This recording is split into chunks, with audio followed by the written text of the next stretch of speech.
ইসাক সাহেব রহমতুল্লাহ হুজুরকে দাওয়াত দিল চরমোনায় আসার জন্য।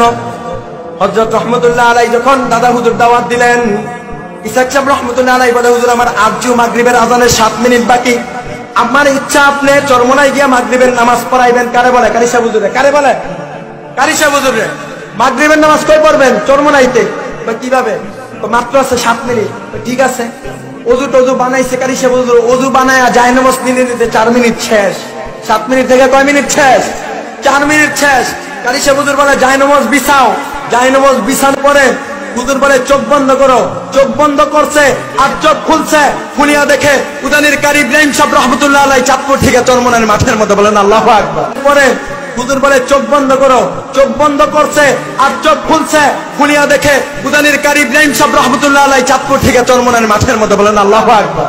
পীরের পূজা করতে গিয়ে কোরআন ছাইরা দেয়, সুন্নাত ছাইরা দেয়, ওই সময় যখন আমরা আর সহ্য করতে পারি না, আল্লাহর বান্দা আল্লাহর কথাই চলবে, রাসূলের উম্মত রাসূলের মতো নিজেকে সাজাবে, কিন্তু কোরআন ছাইরা দিয়া, রাসূলের সুন্নাত ছাইরা দিয়া পীরবাজি কইরা পীরের পূজা করে দিন পালন করবে, এটা কোনো হক্কানি আলেম সহ্য করার দূরের কথা, হক্কানি কোনো ইমানদার সাধারণ মুসলমান সহ্য করার কথা না।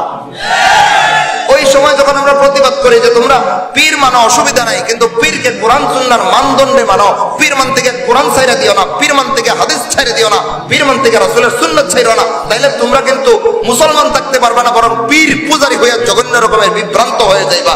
ওই সময় কথাগুলো তাদের আর সহ্য হয় না। যারা হক্কানি আলেমদের মধ্য থেকে কথাগুলো বলে, তাদের পিছনে হাউকাউ জোরে দেখলে হাদিস আহলে হাদিস।